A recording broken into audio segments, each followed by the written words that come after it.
Selamat malam Ibu, saya Claudio Carigan dengan NIM 10202404 akan mempresentasikan perhitungan data kelompok kuartil, desil, dan persentil. Kuartil itu adalah nilai-nilai yang membagi serangkaian data frekuensi menjadi 4 bagian yang sama, yaitu 25%, yaitu Q1, Q2, dan Q3. Disebut nilai kuartil ke-1. Kuartil data berkelompok adalah kumpulan data yang ditulis dalam bentuk interval. Baru suatu nilai yang membagi data interval menjadi 4 bagian yang sama besar. Rumusnya tidak sederhana seperti data tunggal. Beberapa elemennya ditentukan seperti letak kuartilnya, frekuensinya, tepi bawahnya, dan interval kelas. Langkah-langkah mencari data kuartil berkelompok ini, yang pertama itu letaknya kita harus ketahui dengan letak Q1 sama dengan I per 4N. Q1 itu kuartil ke-1, I itu letak kuartil ke-1, dan N itu banyaknya data. Baru habis itu temukan kuartil yang dimaksud dengan rumus Q1 sama dengan TBI tambah P dalam kurung NI per 4 kurang FK dibagi F. Yaitu Q1 itu kuartil ke-1, TB itu tepi bawah kelas kuartil ke-1, P itu interval kelas, FK itu frekuensi kumulatif, F itu frekuensi kuartil ke-1, dan N banyaknya data, dan I posisi kuartil yang dicari. Desil itu adalah pembagian data menjadi 10 bagian sama besar. Yang dimaksud setiap desil itu berfaktor sesuai dengan peningkatan 10% poin, sedemikian rupa. Karena desil pertama atau D1 memiliki 10%, baru desil kedua itu memiliki 20% pengamatan di bawahnya. Baru seterusnya begitu. Untuk menghitungnya, maka data perlu diurutkan dari data yang paling kecil di bagian bawah data paling besar di bagian atas sesuai dengan rentang. Dengan rumusnya dP sama dengan P per 100 kali N tambah 1. Keterangannya itu D itu desil bawah kelas desilnya, P itu panjang kelas, N banyak data, dan N jumlah keseluruhan data.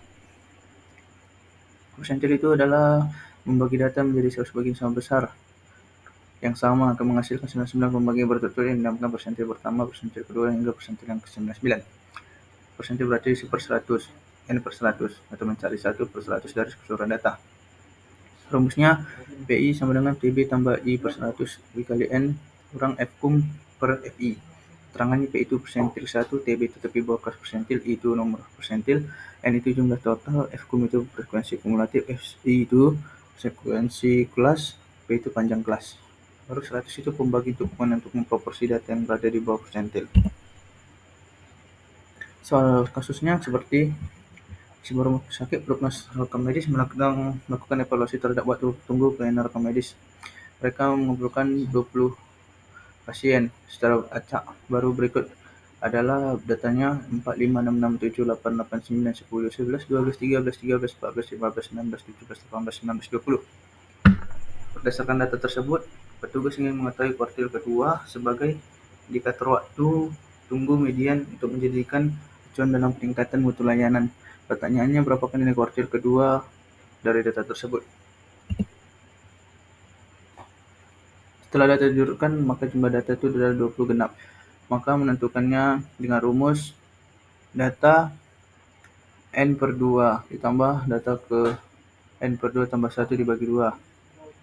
Berarti data ke 10 tambah data ke 11 dibagi 2. Sama dengan 11 tambah 2 dibagi 2 sama dengan 11,5. Maka jika dipaksa, opsi yang terdekat adalah jawaban paling tepat adalah C, 11. Soal kasus yang kedua, tugas rekam medis di rumah sakit melakukan analisis waktu rawat inap dengan mengumpulkan data dari 30 pasien. 10, 11, 12, 13, 14, 15, 16, 17, 18, 19, 20, 21, 22, 23, 24, 25, 26, 27, 28, 29, 30, 31, 32, 33, 34, 35, 36, 37, 38, 39. Baru manajernya ingin mengetahui nilai desil yang ke-7. Baru menentukan batas-batas waktu pelayanan yang dianggap efisien oleh 70% pasien. Pertanyaannya, nilai desil ke-7 dari data tersebut. Maka untuk menghitung desil ke-7, kita menggunakan rumus posisinya seperti 7 per 10 kali N. N itu jumlah data sama dengan 30, maka posisinya 7 per 10 kali 30 sama dengan 21. Jadi nilai D7 itu adalah ke-21. Maka data yang ke-21 sama dengan 31. Campuran simpangan rata-rata dan varian tunggal simpangan baku tunggal. Jangkauan itu adalah nilai selisih tertinggi dari nilai terendah dari data, maka disebut dengan rentang atau range. Maka jangkauannya itu adalah nilai tertinggi dikurang nilai terendah dalam analisis data. Jangkauan ini merupakan salah satu ukuran pemrosesan data yang sederhana dan berguna untuk memahami sebaran atau distribusi data. Contohnya 150, 155, 160, 158, 152, 165, 157. Maka langkah-langkahnya cari nilai maksimum, cari nilai minimum.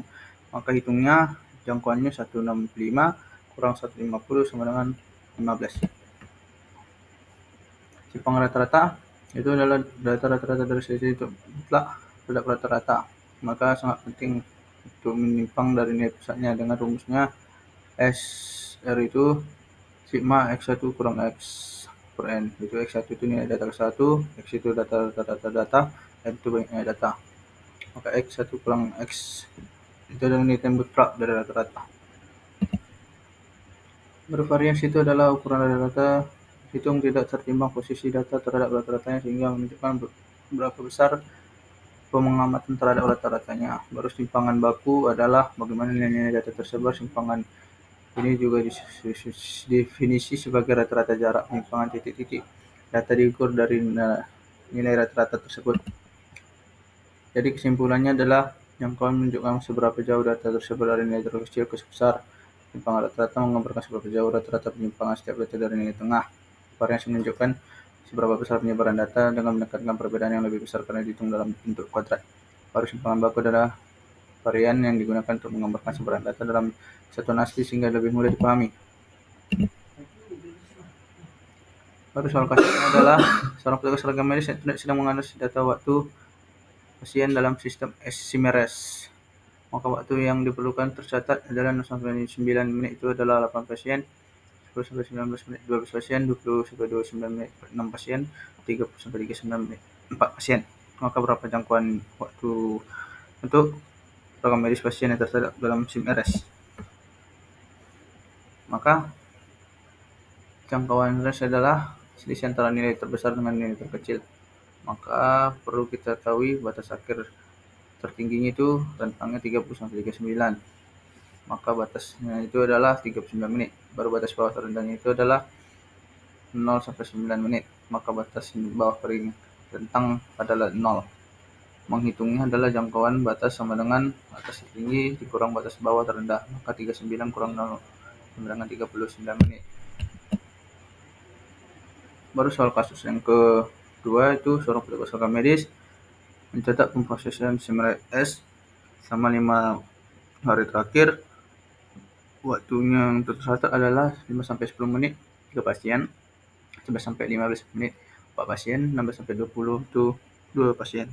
Maka simpangan rata-rata untuk pemrosesan data rekam medis dalam sistem SIMRS.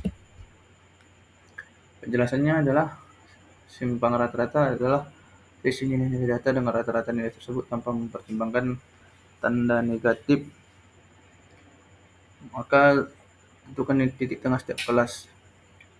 Kelas 5 sampai 10 menit itu titik tengahnya 5 tambah 10 per 2 itu 7,5. Kelas 11 sampai 15 menit itu 11 tambah 15 per 2 itu 13. Kelas 16 sampai 20 menit itu 16 tambah 20 per 2 sama dengan 18. Yang langkah kedua, hitung rata-rata waktu pemrosesan untuk menghitung rata-rata menggunakan rumus rata-rata. Rata-rata sama dengan F1 kali X1 per F1. Baru langkah ketiga, hitung simpangan rata-ratanya menggunakan rumus F1 kali dalam kurung X1 kurang X per F1, di mana X-nya itu adalah rata-rata yang telah dihitung. Hitung semua antara titik tengah dan rata-rata setiap kelas. Kemudian kalikan dengan frekuensi FI. Untuk kelas 5 sampai 10 menit sama dengan X1 kurang X sama dengan 7,5 kurang 12,28 sama dengan 4,7. Untuk kelas 15 menit 13 kurang 12,28 0,72. Untuk kelas 16 sampai 20 menit 18 kurang 12,2 sama dengan 5,72. Maka kalikan semua selisihnya itu dengan frekuensi FI. Berarti F1 3 kali 4,7 8 sama dengan 14,34. F2 4 kali 0,72 sama dengan 2,88. F3 2 kali 5,72 sama dengan 11,44.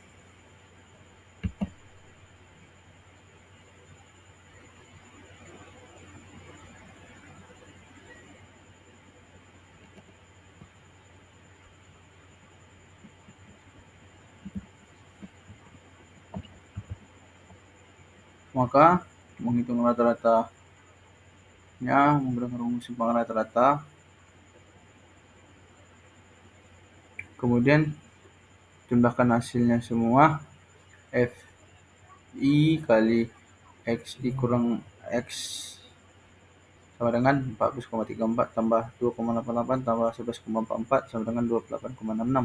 Maka hitungan simpangan rata-ratanya yaitu 28,66 per 9 sama dengan 18 menit. Maka jawaban yang benar adalah E. Paling mendekati adalah 3,5 menit. Baik Bu, terima kasih Bu. Sekian presentasi dari saya Bu. Terima kasih Bu.